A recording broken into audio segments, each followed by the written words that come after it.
heard you mention before that prisons and the growth of prisons is a shot in the arm for the economy.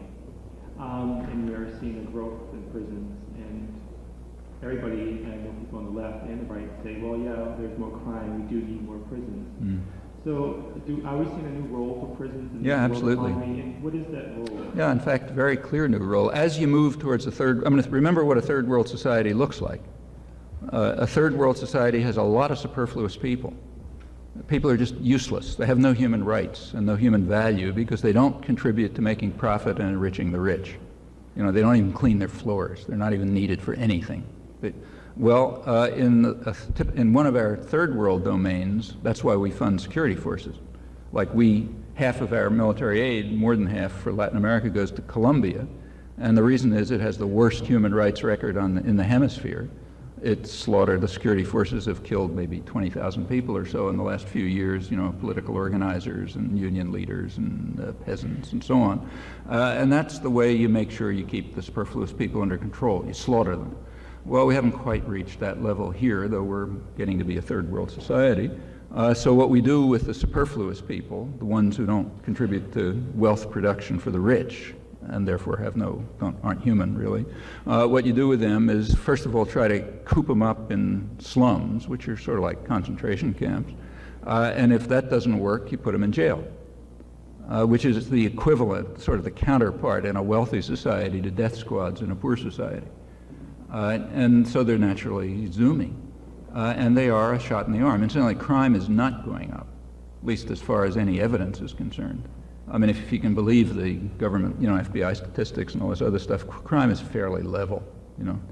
I mean, it sort of went up in the 70s. Since then, according to them, it's even declined. But the perception of crime has increased, but that's because it's not that it's not a serious problem, especially if you're a poor person. It's an extremely serious problem because crime is mostly poor people preying on each other. So you're a poor person, you know, living down in Roxbury. Yeah, crime's a problem, but they're not the ones who are calling from our prisons, you know, to put, you know, their own sons in jail. In fact, there are now more black males in the prison system than in the education system, in the, you know, relevant ages. In fact, what the criminal system is simply being used as a war against, literally a war against an unwanted part of the population. A part of the population that used to be industrial workers, or at least have the opportunity to, and maybe work themselves up, but now just have no rights, because you don't need that anymore. You can get them cheaper somewhere else. So you got to get rid of them. That's a large part of what the drug war is about. The drug war has no effect on drugs. In fact, as I mentioned, a large part of, and it's well known outside the United States, as in the Bishop statement, that a large part of the drug policies are fomenting the production of drugs. And in fact, if anybody wanted to do something about the drugs, they'd go to wherever those $260 billion of annual profits are being laundered, namely U.S. banks. You know, you don't see many bankers in jail.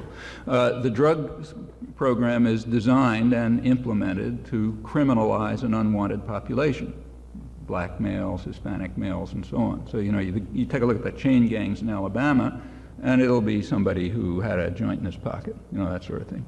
So that's what you do with it. As for the system has a side benefit. It's state spending, so it has a stimulative effect on the economy. Firms like, say, Merrill Lynch, you know, and Prudential and so on, they are putting out bonds, tax-free bonds, for the building of prisons and making a lot of money on it. It's a growth. It's part of the growth system. You know, it's not the scale of the Pentagon, but it's sort of, you know, got the same function. In fact, the military corporations are like Lockheed and so on. They're already realizing it, so they are now exploring the possibility of entering on, you know, climbing on that gravy train, and developing high tech methods of surveillance and control, which the public will pay for, and it'll be dual-use technology, and you'll be able to use it for something else. Actually, there's a big story in the Wall Street Journal about it a couple of months ago. So, you know, you're a good engineer, you can figure out a way to implant an electrode in somebody, so then some supercomputer somewhere will have them under surveillance, and if they go the wrong place, you send out a shock or, you know, drug, you know, chemicals or something or other, and that way you could have very efficient monitoring and control of large parts of the population, which would be quite cost effective, except of course for the technology, which the public is paying for anyway. Prison construction alone is a booming industry, and the security personnel has been, maybe still is, the fastest growing white-collar operation for some, profession for some years.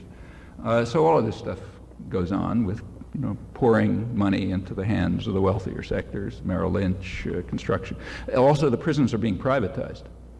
I don't remember the figures, but the growth of the privately run prisons is far higher than the state-run prisons. And that's just another scam. Privatized prisons is like privatized health, means the public pays the costs in one or another technique, but there's private profit, and you have a lot of techniques of, you can cut down costs by putting more prisoners into a cell, and you don't have to give them any care and no rehabilitation, none of that stuff. So I think the whole thing is a very natural consequence of the policies designed to create a third world type society. Now, when I say third world, I don't mean the United States is going to look like Mexico, much too rich for that. But it's going to that structure, that kind of structure at a richer level. And yeah, prisons are part of that, just as death squads and the terror of the security forces is part of Mexico and Colombia.